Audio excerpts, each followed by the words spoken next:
Buenísimas tardes, ¿cómo están? Bienvenidos a Educación en Debate. Estamos en los últimos programas del año y planteamos evaluar lo que fue este año 2020 en términos de educación. En este programa vamos a hablar de la educación media, de la educación secundaria y tenemos como invitado al viceministro de Educación, Robert Cano. ¿Qué tal, Robert? ¿Cómo estás? Tito, ¿cómo estás? Un saludo para ti y para la audiencia también.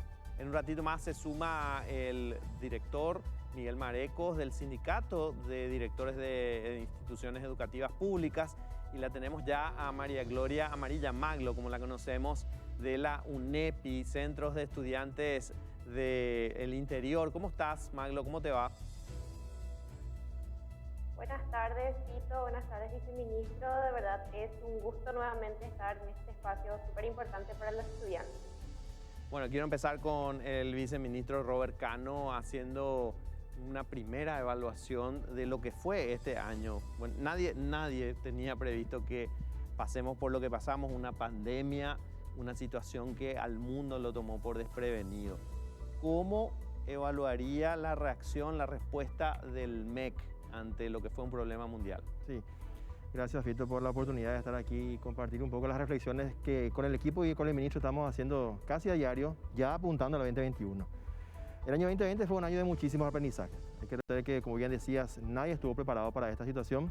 No obstante, atendiendo a una realidad tecnológica del Paraguay, el ministerio hizo un análisis de posibilidades y creo que apostó a lo que podría ser la única opción tecnológica que tenía el país en ese momento para poder dar continuidad al servicio educativo, que tenía que ver con este elemento que estaba en el 97% de los hogares hay un teléfono, está demostrado. Y cuando uno evalúa lo que hicieron los otros países, encuentra hoy que el teléfono ha sido el gran protagonista para la continuidad de la educación en toda la región y, por qué no decir, en el mundo también. Entonces, desde el primer momento nosotros veíamos cuál era el medio, la única salida era la educación a distancia, ya sea con material físico o a través de internet. Si apostábamos a una conexión de banda ancha que requería fibra óptica o cable, llegábamos al 30% de los hogares. Si apostábamos a la disponibilidad de PCs en los hogares, llegábamos al 30% nomás también. La única forma de continuar era esto, y eso lo supimos nosotros ya unos días antes de que esto ya previendo que algo de esto iba a pasar, porque estaban ya muchos países cerrando aulas. Entonces diseñamos esto y dimos respuesta en poco tiempo, en 4 días después de que entramos en cuarentena. El lunes 16 de marzo ya el MEC tenía una propuesta al aire, por así decirlo, en internet para dar continuidad al servicio educativo. Y finalmente, creo que después de muchos aprendizajes, porque comenzamos a veces con algunos errores, permanentemente hemos dialogado haciendo encuestas, fuimos calibrando la propuesta en un análisis objetivo del alcance de la propuesta. Todas las encuestas nos daban una muy buena cobertura. Nosotros inicialmente lanzamos una encuesta allá por el mes de mayo y nosotros mismos dijimos 86%, 87% llegábamos a los estudiantes con esta metodología a través de medios electrónicos. UNICEF, un par de meses después, habla de un 90% de llegada. Misma UNEPI, ya en las postrimerías de este año, allá por septiembre, publicó una encuesta, llegábamos al 89% según UNEPI, y hace un par de semanas atrás el Banco Mundial hizo un recuento finalmente de 14 países en la región y nos daba un 95% de llegada. O sea, de alguna manera podrá ser incómodo, tremendamente incómodo, reconocemos eso, pero creo que la apuesta que hizo el ministerio de poder diseñar una estrategia que estaba preparado para el teléfono. Teníamos gratuidad, o sea, las empresas de telefonía celular al sitio educativo del ministerio le dieron acceso libre para datos móviles. El diseño de los materiales se hizo pensando en un teléfono, no eran materiales pesados. Y el equipo se puso las pilas en el sentido de que hemos convocado, o se han autoconvocado, mejor dicho, un ejército de 800 docentes para poder trabajar en la provisión de materiales, porque nuestro principal objetivo, Fito y audiencia, era mantener el contacto con los estudiantes. Claro. Esa es la prioridad 1. Entonces comenzamos a trabajar en una plataforma que finalmente llegó a tener un tanto tráfico tuvo la plataforma del ministerio, que llegó a ser el segundo sitio nacional de mayor tráfico en internet. Ha superado un montón de medios incluso de comunicación para posicionarse. Hemos tenido 32 millones y medio de descargas de los materiales de la plataforma y una llegada al 95% de los maestros del sector oficial. Creo que por ese lado ha sido positivo. por otro lado nos dio la posibilidad de descubrir talentos. En el ministerio había sido que en todo el país hay gente muy talentosa, gente que realmente nos permite a nosotros mirar con optimismo el 2021, 2022. Y también ponemos en la balanza el hecho de que cada quien a su ritmo. Pero hoy, si miramos en retrospectiva, un año atrás, tanto docentes como estudiantes como familias, empujados por una pandemia, hemos desarrollado competencias tecnológicas mucho más avanzadas que las que teníamos un año atrás. Y esos son elementos que hay que capitalizar para apuntalar los procesos de mejora educativa más allá. Hay muchas cosas, ya hemos comentado en el transcurso del programa, que se hicieron ahora, que han resultado muy acertadas decisiones y que han venido para quedarse. Bueno, a Maglo le quiero consultar cuáles son estos aciertos que ustedes consideran que tuvo el MEC y sobre todo algunas de las cuestiones que ustedes planteaban como cuestionamientos, ¿verdad? Si puedes recordar qué fue lo que durante este año ustedes plantearon al MEC y en algunos casos, bueno, o no se pudo o no fueron escuchados. Estaba mencionando el viceministro, gran parte es muy cierto.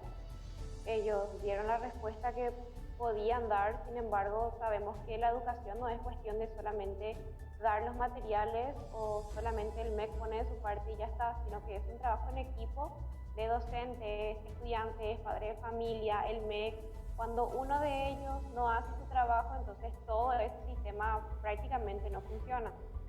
Y bueno, nosotros siempre como propuesta, de hecho siempre estuvo la virtualidad un 50% como nuestras propuestas. Lo siguiente siempre era apuntando a una vuelta a las clases presenciales con los cuidados correspondientes para los niveles que realmente necesitan, tercer curso, noveno grado.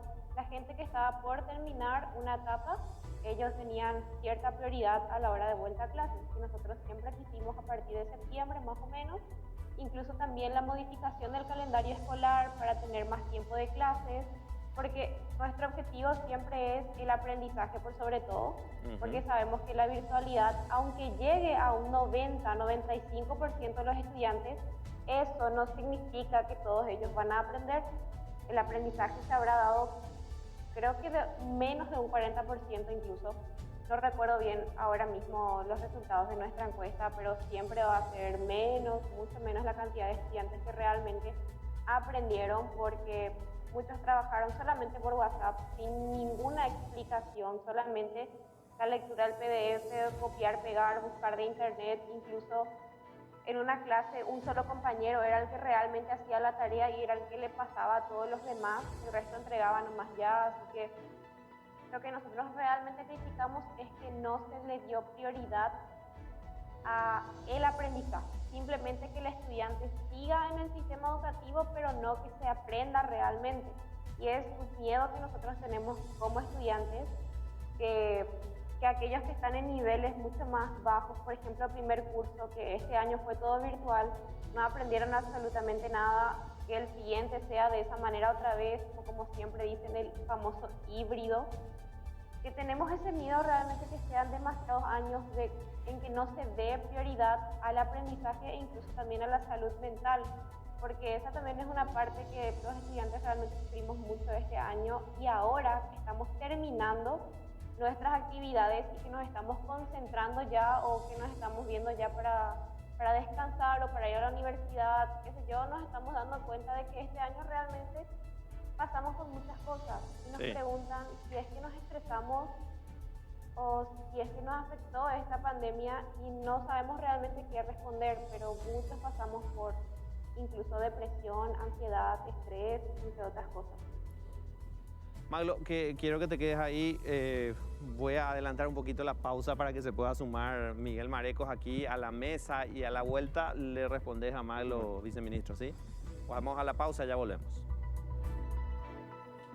Estamos evaluando el año 2020, un año educativo muy especial en el mundo entero a causa de la pandemia, y con los invitados queremos saber cómo fue para los estudiantes de primaria, de secundaria, de enseñanza de nivel medio este año 2020.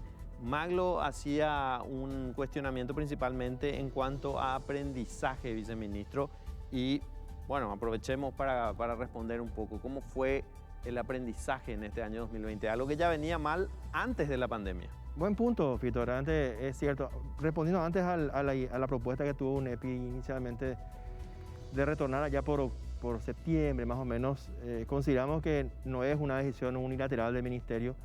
Teníamos que tener la certeza, estábamos aprendiendo como país cómo manejar una situación que no tenía antecedentes. Entonces, mientras no teníamos la certeza de que el Ministerio de Salud nos daba el visto bueno, o la bandera verde, por así decirlo, no podíamos avanzar. Entonces, por más que queríamos y queremos volver a clases presenciales, nadie discute que la presencialidad es mejor por lejos a la virtualidad, pero teníamos esas restricciones y bueno, no se pudo dar esa situación. En cuanto al aprendizaje, bien decías lo siguiente: no hay que tomar la pandemia como un hecho aislado.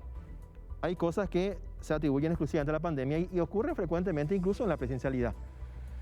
Estudiantes hay de todos, y lo que voy a decir es muy polémico, pero es la verdad.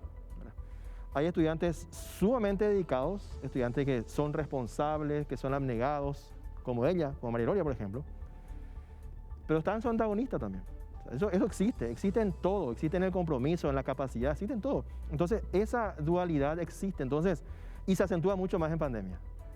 Entonces, entender que el ministerio proveyó materiales, es cierto, es muy incómodo hacerlo por teléfono, requería esfuerzos extraordinarios de parte de los estudiantes, de los padres. Usar tapabocas es tremendamente incómodo también, pero yo creo que en términos comparativos, evaluando la presencialidad con la virtualidad, creo que el estudiante que realmente en la presencialidad ha experimentado, tenía un patrón de conducta responsable, dedicado, lo ha sido también en la virtualidad.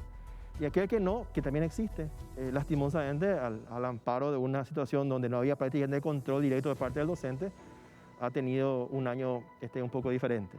Entonces, queriendo más, entendemos que sí, que tal vez no se haya alcanzado el aprendizaje para todos los estudiantes como hubiésemos querido y como queremos todo el tiempo, pero tampoco podemos disociar el hecho de que existe una diversidad enorme también de capacidades de compromiso y de involucramiento de los estudiantes en este proceso.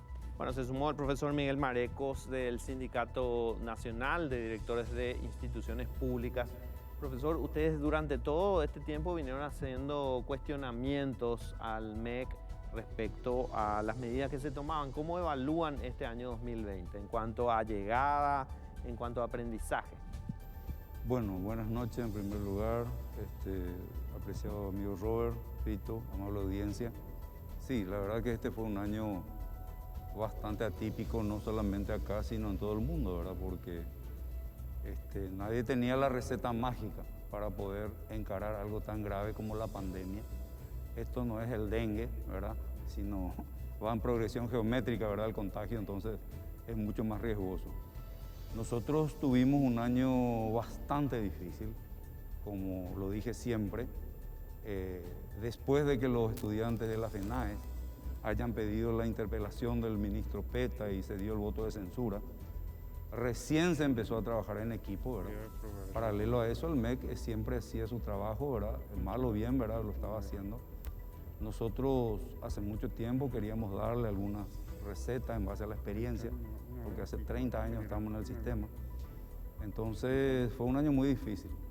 Yo creo que el próximo año se viene un gran desafío, por decirte así, porque ayer teníamos una expectativa, que es ir a las clases híbridas. Hoy te dicen los médicos, no hay camas de ellos. Entonces el escenario se mueve día a día. Por lo tanto, yo considero de que el tema de las clases híbridas tal vez se pueda dar el próximo año en pocos lugares, ¿verdad? Pero sí, este año el Ministerio de Educación y Ciencias tiene la gran tarea de ir cerrando algunos ejes temáticos muy importantes, como la virtualidad, capacitación a los docentes, ¿verdad? Materiales de apoyo pedagógico, guías didácticas, que lleguen a tiempo en los lugares donde no hubo conectividad, que ya está detectado. Entonces, quiero pensar en positivo. No fue un buen año, pero si hoy no nos sentamos a trabajar con todos los actores, cosa que en este momento nos está dando, entonces yo veo el próximo año un poquito más complicado. Ahora, si el Ministerio de Educación y Ciencias logra articular, digamos, ese trabajo en equipo nuevamente, ¿verdad? Que viene como consecuencia, ¿verdad?, de la salida de los grupos estudiantiles, de la TUASU, de algunos gremios docentes, etcétera. Entonces, yo creo que ese trabajo de equipo se va a dificultar. Por eso es que tiene, y está Robert acá, él sabe que lo voy a decir de frente, el Ministerio de Educación y Ciencias, la gran responsabilidad para poder volver a juntarle a todos los actores, articular lo que se debe hacer con un agregado, que siempre yo lo digo. Así como yo siempre digo, PETA sabe muy poco de educación, pero es honesto. Y ese es un valor agregado importante. Yo creo que aquí, si el Ministerio de Educación y Ciencias no trabaja en equipo con la gente que tiene experiencia, que sabe, que tal vez tengan, ¿verdad?, pero que nos está logrando en el terreno el resultado que pretendemos, va a ser difícil. Un ejemplo práctico, hoy, mientras venía, estuve haciendo un sondeo con directores de grandes colegios, de escuelas. El MEC anunció que para el 3 de diciembre iba a estar una aplicación donde automáticamente papá y mamá apretando un botón va a tener el RUE y las calificaciones de su hijo. Me pareció maravilloso cuando se anunció eso, porque el gran problema que tenemos, no solo educación y salud, es el recorte presupuestario que hubo por el decreto presidencial, donde no se le permite a todas las instituciones disponer de un dinerito para las calificaciones.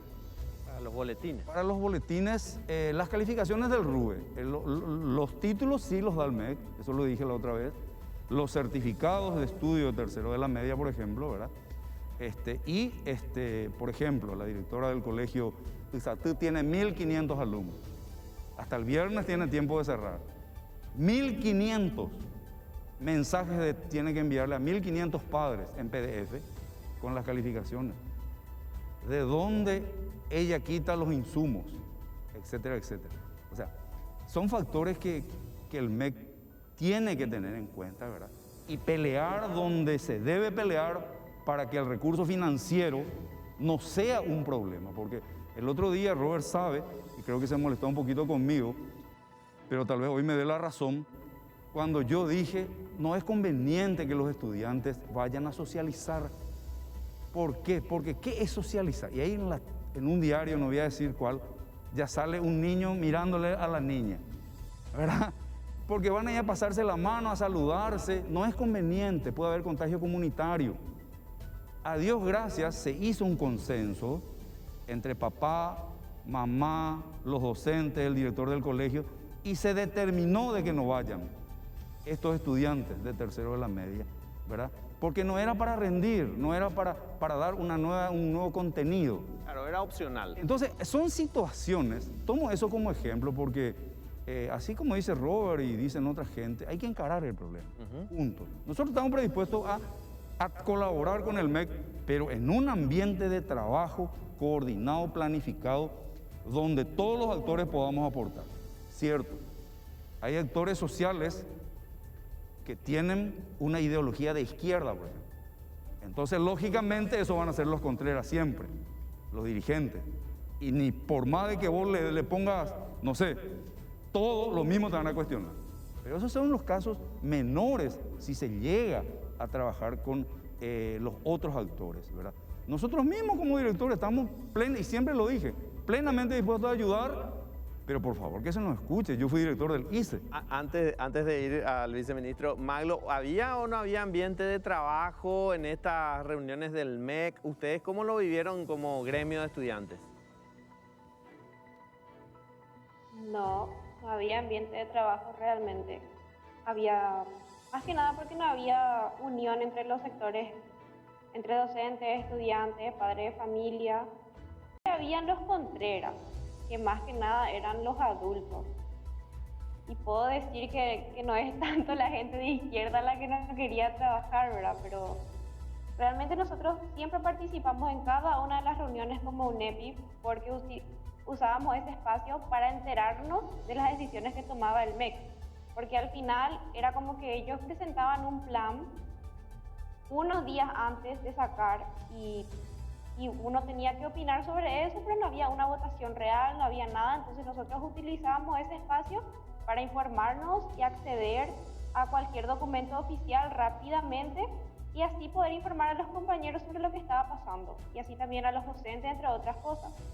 Pero realmente es un espacio por el que nosotros luchamos muchísimo. La UNEPI hizo paro virtual de casi 300 colegios en ese entonces y logramos el espacio al inicio. En la primera etapa fue muy útil, había votaciones, había decisiones realmente democráticas, no todos salían contentos con lo que se decidía, sin embargo era democrático dentro de todo y nadie podía quejarse.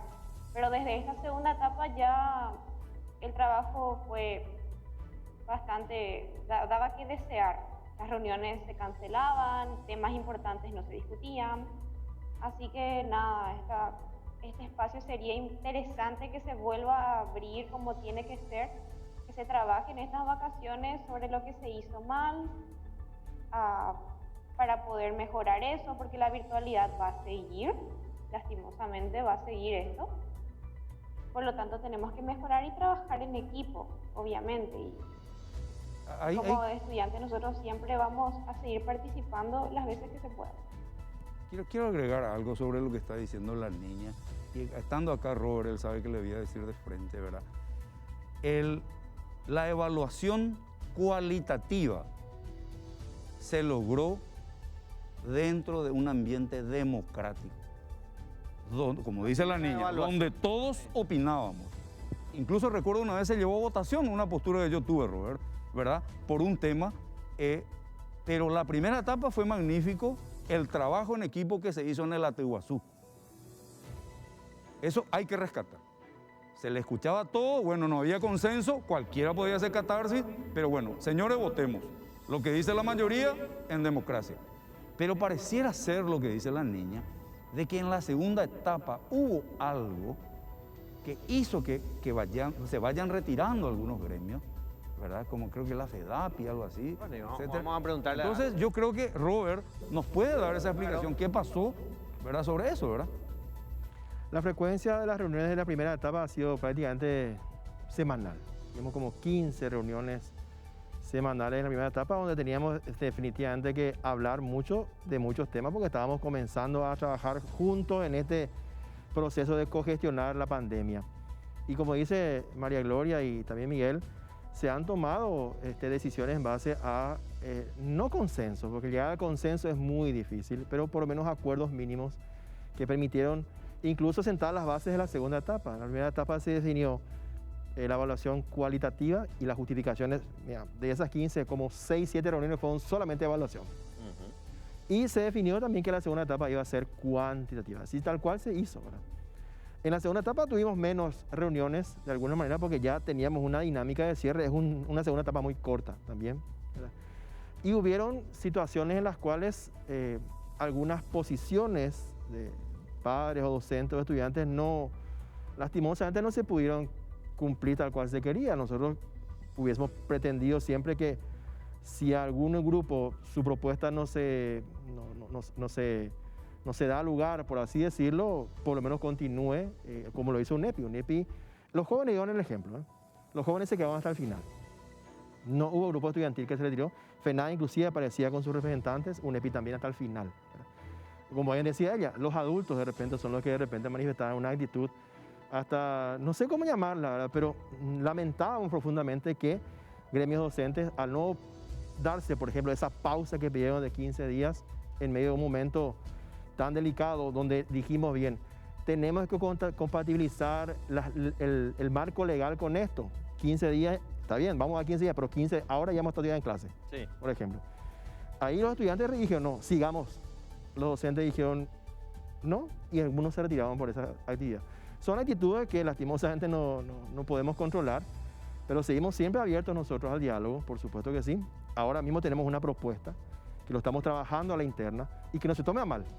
El MEC puede tener como ente rector una propuesta y en base a esa propuesta se socializa, se discute, claro, se hacen los ajustes y se avanza. No, el MEC debe tener como ente rector la propuesta en todos los casos, en todos los sentidos. Lo que pasa es que a veces se malinterpreta lo que es construir en equipo. O sea, piensa que desde cero va a ser algo inmanejable comenzar a construir de cero en un grupo tan grande. Claro, me imagino. ¿Y el 2021 va a continuar con los Sí, Atuiguazú? sí, por supuesto. De hecho, va a haber un Atuiguazú este año, 1 o 2, depende mucho del calendario. Estamos cerrando la propuesta del ministerio. El 2021 se viene sumamente complejo. Es un año complejo. Como bien decía Miguel y María Gloria, vamos a tener un esquema híbrido. Una de las premisas fundamentales es que el retorno presencial va a ser voluntario, como se hizo en todos los países. El Ministerio de Salud va a ser de alguna manera quien nos defina el cuándo, el dónde se podrá volver. La intención es que volvamos la mayor cantidad posible de estudiantes a presenciales, esa es la idea. Y también con el agregado de que vamos a tener algunos docentes que por una cuestión de comorbilidad no van a poder acudir a las clases presenciales. En ese escenario se viene el 2021 con el agregado de que hemos aprendido muchísimo este año. Después puedo comentar más adelante cuestiones que han venido para quedarse y que son realmente propuestas muy valiosas que surgieron en pandemia, pero que van a marcar un valor agregado muy importante para la educación paraguaya de aquí en adelante. Bueno, quiero liberar a Maglo, que está de vacaciones, que está descansando, así que Maglo, unos últimos comentarios que quieras hacer con respecto a 2020 y lo que se viene para el 2021. Una pregunta para María Gloria. Dale. Maglo, ¿qué tal? Una de las apuestas decisivas del Ministerio y positivas fue estos espacios virtuales que tuvimos como el Gran Paso, el primer paso. Creo que vos tuviste un tiempo también en el Gran Paso, estuviste como preparatorio para la universidad. ¿Qué opinión te merece ese espacio virtual que se creó para ustedes?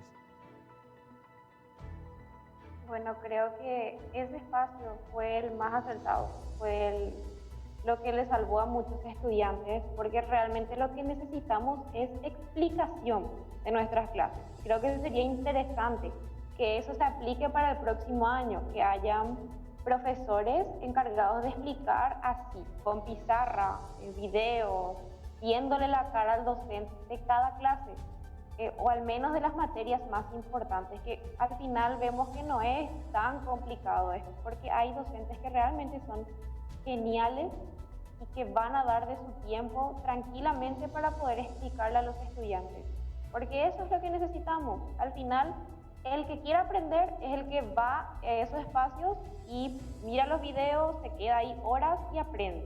El que no copia a su compañero o hace cualquier otra cosa, pero el MEC tiene esa responsabilidad de darle la opción de poder aprender a aquel que quiere. Lastimosamente comenzamos con este proyecto ya un poquito tarde, pero el próximo año esa es una de las grandes apuestas y como UNEPI vamos a apoyar al 100%.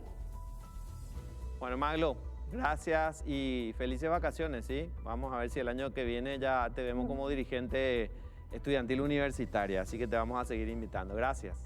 Éxitos, Maglo. Felices vacaciones. Gracias. María Gloria Amarilla de la UNEPI. A la vuelta de la pausa seguimos hablando, seguimos evaluando lo que fue el año educativo 2020. Seguimos evaluando el año educativo 2020 y le quiero preguntar al profesor Miguel Marecos del Sindicato de Directores. Ustedes habían presentado incluso acciones legales, cuestionamientos muy duros hacia el MEC. Ahora, profesor, veo que tu posición es un poco más conciliadora.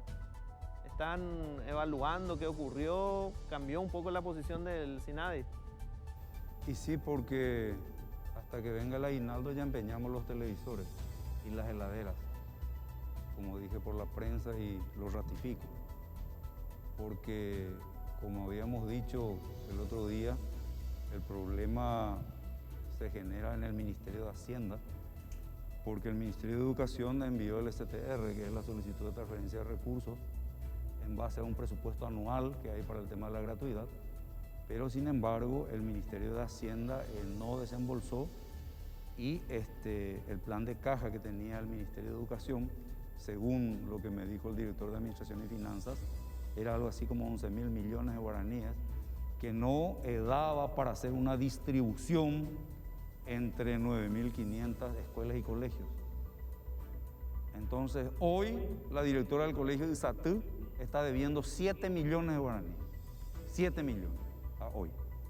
¿En concepto de qué? En concepto de compromisos que está asumiendo para cumplir con 1.500 alumnos. fotocopia. Insumos como tinta, fotocopias, tienen que poner, y creo que ya puso los lavatorios, ¿verdad? Arreglo de impresoras, etcétera, etcétera. Porque acá yo justamente le pido a Robert de que ojalá que tome carta en el asunto y le voy a enviar después por WhatsApp lo que te pide hoy la supervisión. Por cada grado, 3 biblioratos con el historial de cada alumno, diferentes colores, ¿verdad? Y eso tenés que multiplicar por la cantidad de alumnos que hay en la institución. Eso es un dinero muy grande para nosotros que no recibimos la gratuidad, llámese escuela o colegio. Entonces, ¿cuál es el tema? Nosotros ya le anunciamos a la opinión pública el problema, pero ante ese problema, bueno, busquemos la solución, aunque la solución sea, uno, volver a deber, como siempre se ha hecho, porque yo fui director del Colegio de Comercio 1, 6 años, fui supervisor 7 años, fui director del ICE 3 años, y sé lo que es de que el superior te llame la atención. El superior quiere el resultado, no le importa el cómo lo haces, o si no te aplica el artículo 52 del Estatuto del Docente. Por no cumplir disposiciones emanadas de la superioridad, ábrase el sumario administrativo. Fácil estar arriba y mirar desde ahí, pero el que está en el terreno es el director, que hizo maravillas para cumplir con los padres. Algunos directores, como el caso del colegio Rodríguez de Ñemby, por ejemplo, Albino Franco, sí tuvo, la inteligencia, por decirte así, porque le sobró un poquito de plata, entonces él compró insumos. Ni sabía que iba a haber pandemia, pero él se preparó. Pero me acaba de decir, lo que más me duele, Miguel, es la tinta, porque la tinta sale más de 100.000 y tengo que comprar cada rato de mi bolsillo. Entonces yo creo que esos son los problemas que a nosotros nos enerva. ¿Sabes por qué? Porque para educación y para salud no puede haber excusas, Fito. Para un sistema de bioseguridad no puede haber excusas. Yo no le puedo exponer a un estudiante del Colegio Comercio 1, donde el baño queda a 70 metros, porque yo fui el director general, ¿verdad? No le puedo dejar de poner 3 o 4 lavatorios en la entrada para que haya garantía de bioseguridad, porque yo sé que su profesor tiene más de 30, 35, 40 años y es mucho más fácil el contagio comunitario.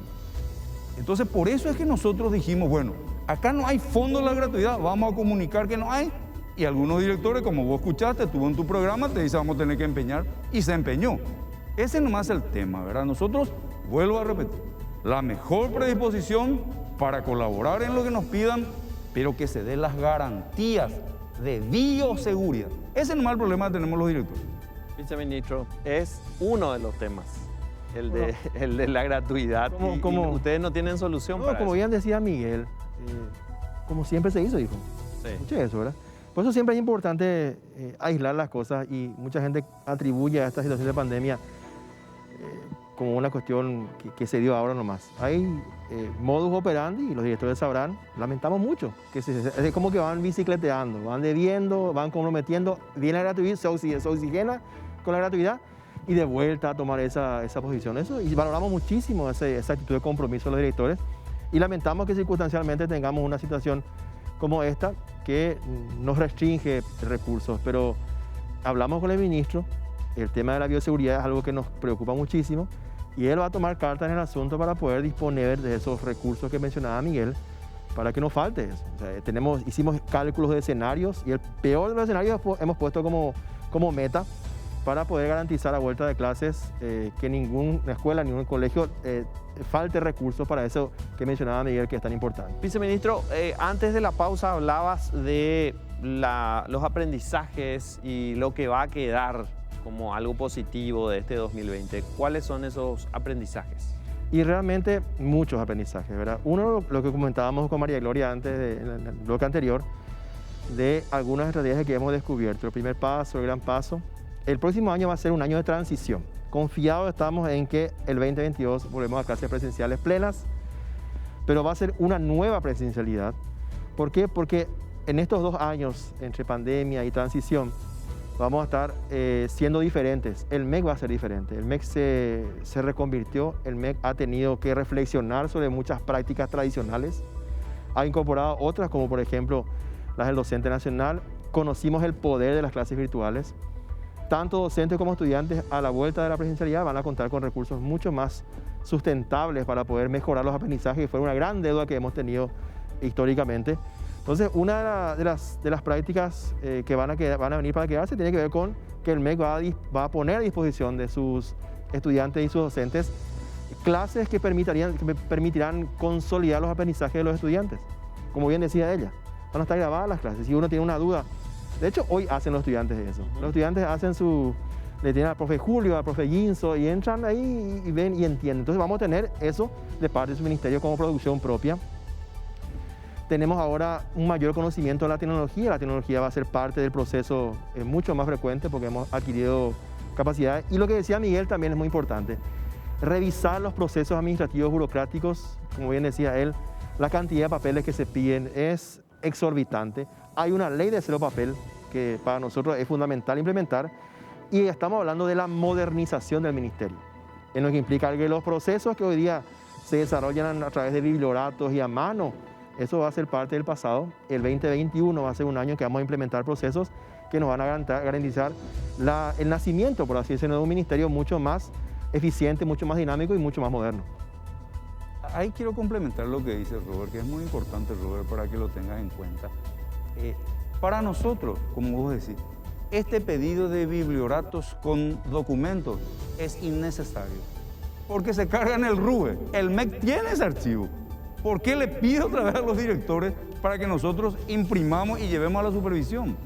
Ojalá que se cumpla lo que él dice. Son ajustes que sí o sí se van a hacer y que van a ser positivos, porque le va a liberar más a los directivos, docentes, para dedicarse, para mí, a lo más importante, que es lo pedagógico. Así es. Miguel tiene razón en el sentido siguiente. Esta pandemia nos hizo reflexionar mucho. Nos reflexionó sobre cómo estábamos con las prácticas diarias.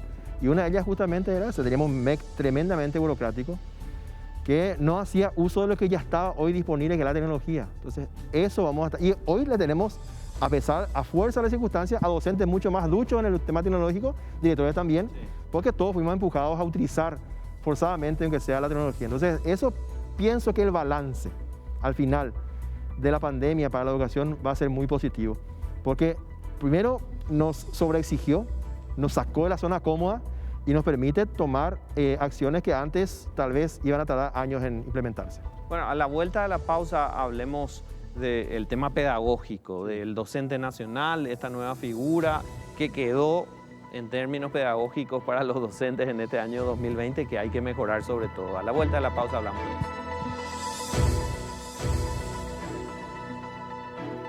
Bien, seguimos evaluando el año educativo 2020. Se suma a Educación en Debate Camila Jiménez de la Federación Nacional de Estudiantes Secundarios. Camila, antes habíamos estado hablando con María Gloria sobre el tema de la UNEPI, cómo veía la UNEPI este año, una evaluación de lo que fue el 2020 y sobre todo el trabajo con el MEC.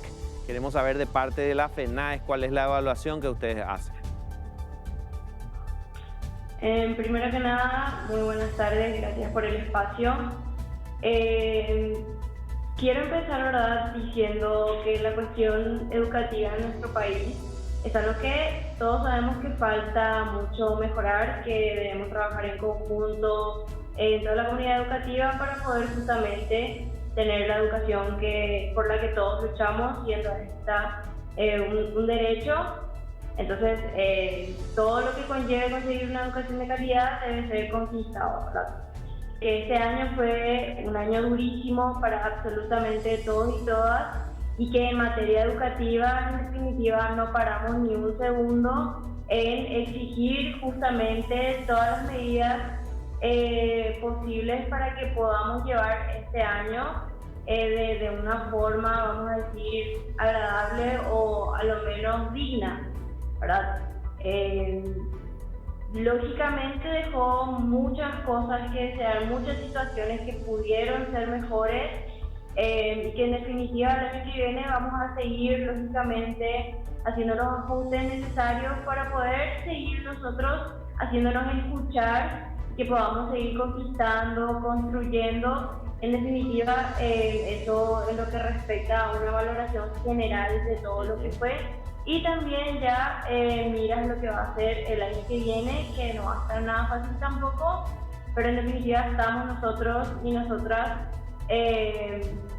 preparadas para todo lo que conlleva esta lucha, ¿verdad? Que ya tiene su historia. Cami, si ustedes tuvieran que definir como FENAES 2 o 3 propuestas que plantearon al MEC y que se llevaron adelante o no se llevaron adelante, pero con las que ustedes insistirían en el 2021. Sí, es algo un poco sencillo, vamos a decirle. Son básicamente 4 de las reivindicaciones que nosotros llevamos así súper, vamos a decirle, con mucha intensidad, pero en 3 cuestiones básicas. Primero que nada, que el año que viene se pueda, en definitiva, garantizar que sí o sí se puedan cumplir todos los protocolos sanitarios en las escuelas y colegios.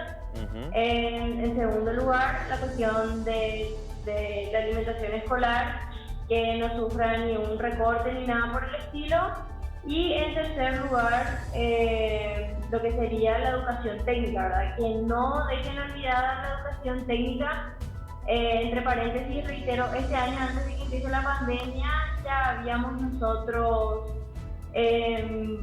visibilizado, vamos a decir, como una vez más, muy olvidada la educación técnica, ¿verdad? Entonces esas serían 3 reivindicaciones, vamos a decirle, muy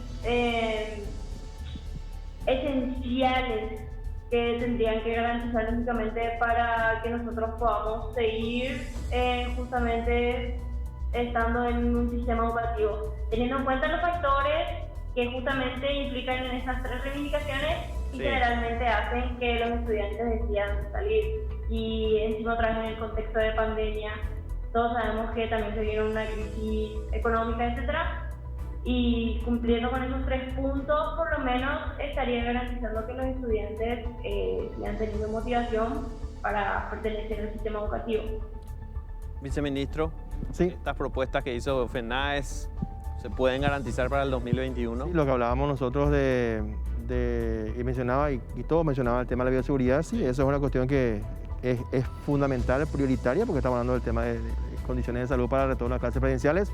Eso sí, ya tenemos los escenarios, estamos trabajando, el ministro está liderando el proceso de garantizar los recursos para que así sea, porque eso se puede definir cuánto es lo que garantiría.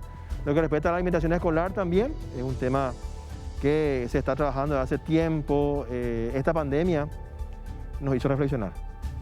Realmente es como que el sistema se acomodó, y lo que voy a decir puede ser muy polémico, pero es la verdad, como dice Miguel, en el sentido de que la universalización del almuerzo escolar nos permitió ver esta vez, con la distribución de kits alimentarios, el hecho de que en algunos casos se daba un acomodamiento, ¿verdad? Y quienes realmente necesitaban de ese apoyo eran los que realmente iban a retirar eso. Eso permitió también que esto alcance a más, durante más tiempo, lo importante.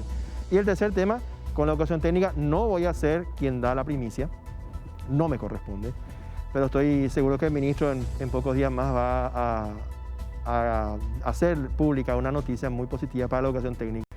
Creo que para mí él no registra antecedentes de esta naturaleza, y creo que él va a dar muy buenas noticias para los estudiantes de los colegios técnicos en lo que respecta a una mejora sustancial de un montón de factores vinculados a lo técnico, pero no quisiera llevar la primicia, él lo va a dar en su momento. Bueno, por lo menos hay un panorama alentador positivo para la educación técnica. Vamos a tener más detalles en los próximos días. Cami, ¿ustedes hicieron algún estudio, algún sondeo en cuanto a la deserción en este año 2020?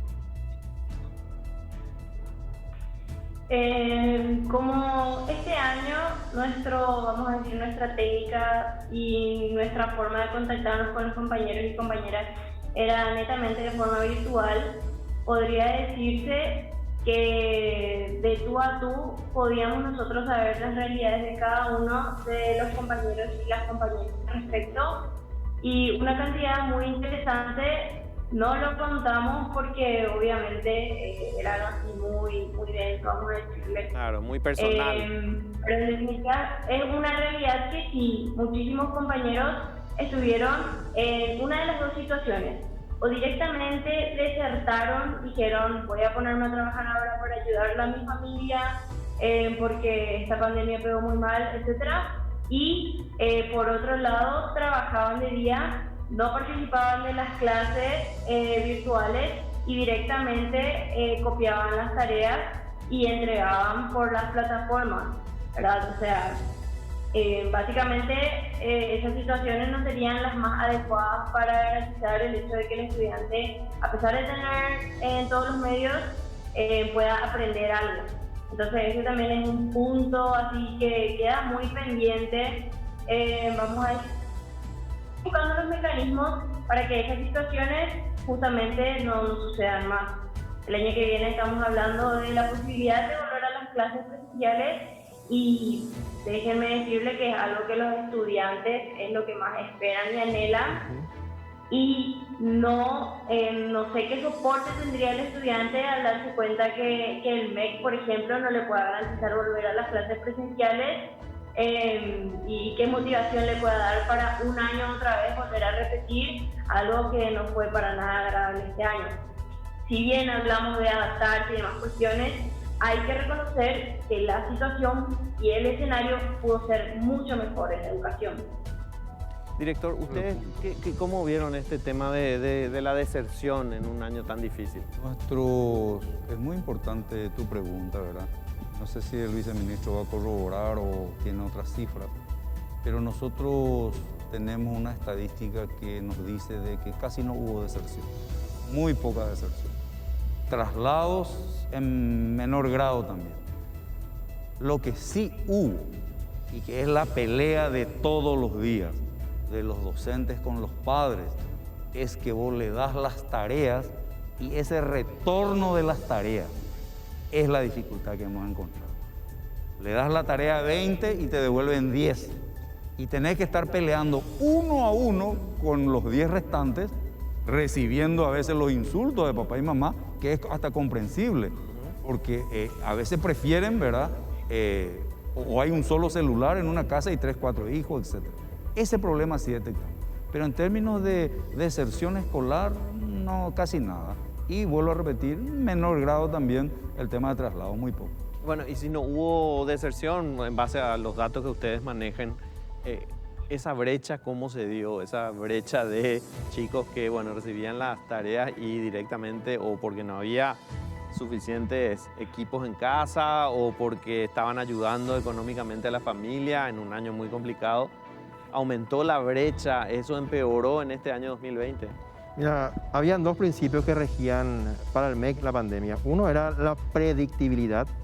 En lo posible teníamos que establecer que las reglas eran claras. O sea, por eso había un horario nacional de clases. La gente sabía qué se daba cada día y sabía qué el MEC le iba a dar cada día. Eso es predictibilidad. Anticipándonos, hemos elaborado muchos documentos que anticipaban convenientemente qué iba a pasar en el futuro. Entonces, eso tranquilizaba a la población estudiantil y docente porque sabíamos qué iba a pasar. Y el segundo es la flexibilidad. La flexibilidad que, como bien decía Miguel, tuvo que pasar básicamente y puso pecho el maestro, ¿verdad?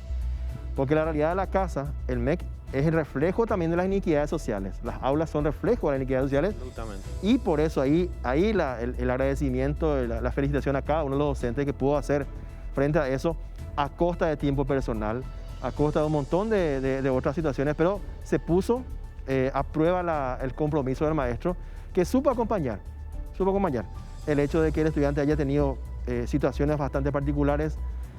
Hay de todo, pero la flexibilidad era uno de los principios. Entonces, hasta ahora, inclusive, hasta hace 2 o 3 días atrás, había estudiantes que estaban todavía poniéndose al día con su tarea porque ahora recién podían tener el tiempo, el teléfono.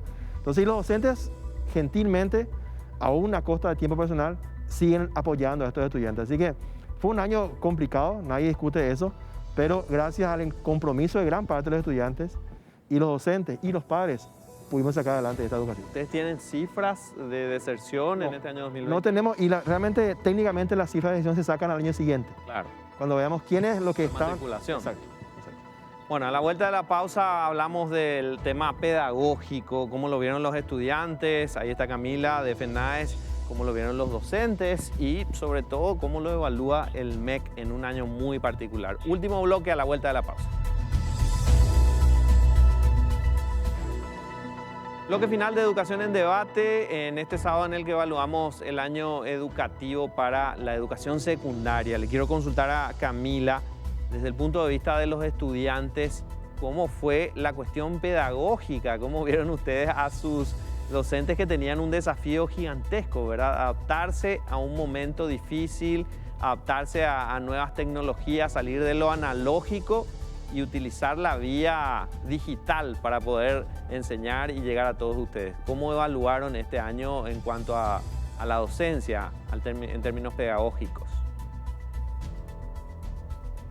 Con respecto a la actitud de los docentes, en absoluto, algo que se reitera mucho es que sí, es indiscutible todo el esfuerzo que pusieron. Y otro punto muy importante también es que nosotros, cuando estábamos en campaña, ¿verdad?, de todas las cosas que nosotros necesitábamos que se traten para poder poner, vamos a decir, en orden todo para hacer frente a la pandemia con la educación virtual, era justamente hacer una revisión por parte de especialistas, claramente, de las mallas curriculares para todos los sectores. Necesario. ¿A qué me refiero con eso? Un ejemplo que prácticamente sirvió mucho era que no era tan práctico, vamos a decirle, enseñar, por ejemplo, cuestiones de, no sé, educación vial, algunos contenidos, vamos a decirle, en cierto momento en el que nosotros no salíamos ni a la esquina de nuestra casa, y estaban pasando en el mundo otras cuestiones súper importantes, como por ejemplo información científica acerca de la pandemia mundial que estábamos viviendo. Y entre paréntesis, así como hubieron profesores que se hicieron de materiales, que investigaron, que pusieron muchísimo esfuerzo en dar unas clases en que, vamos a decir, dentro de todo te motivaban, habían también profesores que en mi experiencia, años anteriores, daban unas clases básicamente magistrales y en estas circunstancias se vieron obligados, vamos a decirle, por un factor también que es el de la edad, a simplemente dar clases dibujando en un papel y mostrando frente a la cámara eso, ¿verdad? Claro. En mi caso, por ejemplo, una materia que se llama diseño industrial, en la que tenemos que diseñar planos, etcétera. O sea, esa fue la técnica que usó mi profesor. Obviamente que eso lo recompensó estando predispuesto a toda hora a cualquier consulta que nosotros tengamos. Pero digo nomás, justamente la diversidad de lo que se hicieron los profesores para poder dar todas las áreas, todas las materias en su diversidad.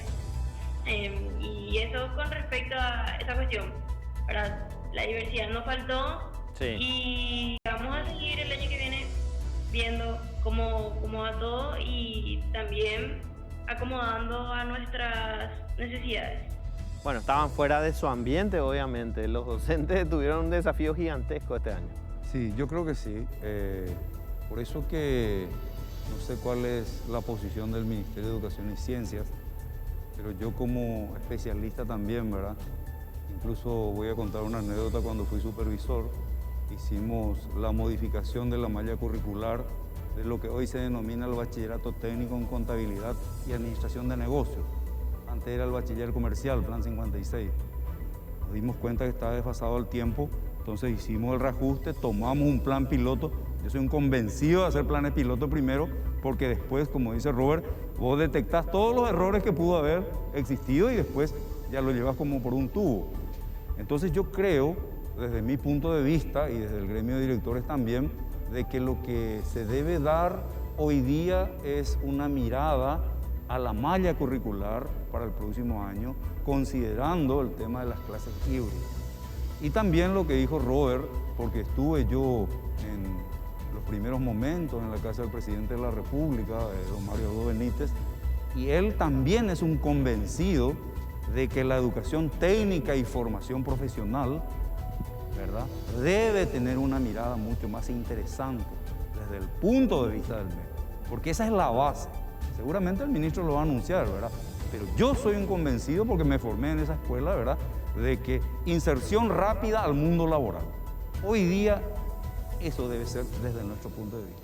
Y ojalá que el ministerio le dé una mirada un poco a la malla curricular de las diferentes asignaturas, los diferentes niveles, etcétera, para ver un poquitito cómo eso se puede ajustar, ¿verdad?, con lo que se viene el próximo año. Primero, si es pertinente, y si es pertinente, hacerlo, ¿verdad? Porque a un docente lo vas a utilizar el próximo año, ¿verdad? Si hoy lo utilizaste,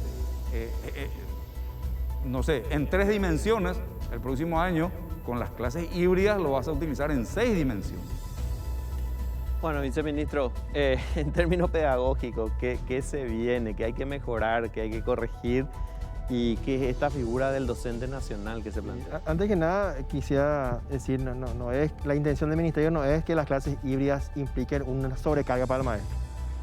No es que su trabajo sea multiplicado por 6, al contrario, estamos trabajando y tenemos propuestas como la del docente nacional, que son como nuestro comodín, que va a permitir al docente gestionar sus clases con un relativo orden. Y no es que vamos a estar, y eso lo vamos a proponer, Miguel, como propuesta en el, vamos a exponer como propuesta en el Atiguazú, que vamos a hacer para que queden tranquilos los maestros, que las clases híbridas no implican que se van a partir en 5 o 6 partes, como hoy se partieron en 3 partes. O sea, quédense tranquilos que en ese sentido el MEC tiene una propuesta muy interesante para ustedes, y una de ellas tiene que ver con el docente nacional, que es una réplica, como bien decía María Gloria al principio, del primer paso, gran paso, es tener un staff de docentes de apoyo, para que puedan ellos desarrollar las clases, porque este año hemos hecho videos cortos, de 5 o 10 minutos como máximo, pero van a desarrollar clases completas y muy bien explicadas, con toda la tecnología que hoy día se dispone para poder hacer que realmente el aprendizaje se dé. La experiencia que hemos tenido con el primer paso y el gran paso ha sido extraordinaria, donde los docentes que allí estaban eran docentes que manejaban la tecnología, que manejaban el esquema de clases virtuales y permitían tener realmente clases de altísimo nivel, que a juicio de los estudiantes que participaban han sido muy buenas. Entonces esa es la figura que va a existir. Entonces el docente se va a sentir respaldado, el docente se va a sentir parte de un equipo que trabaja para él. Imagínense, a veces en la presencialidad, vamos ya al 2022, por alguna razón un profesor se enferma o falta por alguna razón, y hoy día es hora libre. Claro. Hoy es hora libre, ¿verdad? Y todo el mundo feliz. Recreo. Sí. No va a ser así. Hoy vamos a tener la clase de ese que se iba a dar ese día. Vamos a tener un profesor que nos va a dar la explicación fantástica. Entonces, esto va a quedar y va a hacer que a futuro el uso del tiempo sea más eficiente inclusive. Sobre el currículum, muy acertado lo que decía Camila, lo que decía también Miguel. Esta pandemia nos permite repensar. No crean que no pensamos, y es objeto de permanente debate en el ministerio el tema de la malla curricular y sobre las capacidades que hay que desarrollar. Entonces también estamos trabajando, eso también se va a debatir en el ámbito de la transformación educativa, obviamente, pero sí estamos ya con algunas propuestas apuntando al fortalecimiento de esas disciplinas que son fundamentales y que sabemos bien que son instrumentales para el futuro del estudiante. Bueno, para finalizar, si tuviera que hacerse una evaluación cuantitativa del año 2020 en términos educativos, del 1 al 5, ¿cómo se califica el 2020? Es difícil, no me pongas así entre la pared, Fito. Tengo que hacerlo. Del 1 al 5. 4. 4. ¿Por qué? Porque hay que poner en la balanza no solamente los aprendizajes, no solamente las clases. Esta pandemia nos posiciona ahora en un lugar bastante positivo, una posición inmejorable para poder aprovechar las estrategias que este año se implementaron. No hay que dejar pasar la oportunidad de que ya el estudiante tiene capacidades tecnológicas. Si hoy le preguntamos a los docentes, ¿cómo te ves respecto al año pasado? Estoy seguro que la mayoría te va a decir, la gran mayoría, hoy sé más que hace un año atrás. padres hoy sé acompañar más a mi hijo que un año atrás, me involucré más. Y por eso, cuando ponemos en la balanza todas esas variables que son muchas veces omitidas, pero muy positivas, que sientan las bases para el futuro, esa es la calificación que le doy. Camila, del 1 al 5, el año 2020 en términos educativos. Sí, no me baso solamente en mi experiencia, sino en todos esos compañeros y compañeras que me comentaban su situación, de lo duro que fue para ellos y para ellas llevar este año, y también con respecto a la educación que nosotros queremos. Si bien la cuestión de la pandemia, el principio de la cuarentena, etcétera, fueron cosas muy, pero muy pesadas que en definitiva fue muy duro lidiar, de todas maneras la lucha que nosotros llevamos va más allá que todo eso. Yo creo que, no sé, un 2. Bueno, máximo. Un 2. Director. Así mismo, también coincido con Camila. Nosotros ya le pusimos 2 por algunos temas muy que son de conocimiento público. Primero, la previsibilidad, ¿verdad? Segundo, la poca experiencia de los que están al frente del Ministerio de Educación en términos de trabajo en equipo. Ya hablamos hace rato, ¿verdad?, de la necesidad de una Tehuazú. Eso se hubiese dado al principio del periodo de Eduardo Peta San Martín, ¿verdad? Y otros errores, ¿verdad?, que se han cometido. Pero eso no quiere decir de que con todo lo que este año se ha desarrollado, donde todos aprendimos, no podamos el próximo año quitar un 5. Ya depende mucho del MEC y de todos los actores que entiendan lo que se quiere hacer, ¿verdad? Tenemos 3 años. Una pregunta corta, Sí. para no aislar el tema de pandemia. Miguel, la educación en tiempos históricos, de 1 a 5, ¿cómo le das? Yo le pondría, no sé, un 3, ¿no? O sea, empeoró en este año. Yo creo que sí, por Hicimos algunos un promedio factores en los años que no anteriores. lo van a reconocer. Tal vez Robert, porque es una persona Bueno, no, muy y le cristiana, traslado. no quiere hablar, pero, No, pero le traslado la pregunta a Robert, en términos históricos la educación. ¿Qué nota le darías antes de este año? Parecida a la que dice Miguel, tal vez un poco menos incluso. 2, un 1. Miren, los resultados están a la vista. Esos son los números fríos que Sí. hablan de que, lastimosamente, por más esfuerzo que hagamos, tenemos una deuda importante con el 70% de los estudiantes. Pero también tenemos que entender que no es una cuestión vinculada exclusivamente a lo que el MEC haga. Hay factores asociados que tienen cuota de responsabilidad, y también hay que entender que tanto los docentes como los estudiantes como las familias tienen un comportamiento no es homogéneo. Entonces tenés estudiantes brillantes que van a destacar aquí en Rusia si quieren, pero también tenés estudiantes que bajo las mismas circunstancias y aún teniendo todo, tienen una actitud que a veces no está acorde a lo que se espera.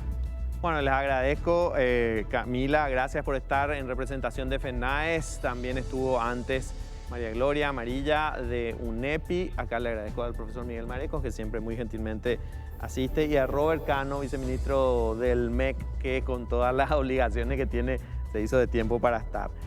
Vamos a seguir nosotros con Educación en Debate, vamos a seguir hablando de este tema tan apasionante. Y como siempre decimos, estamos convencidos que nuestro país necesita una revolución educativa. Nos reencontramos el próximo sábado.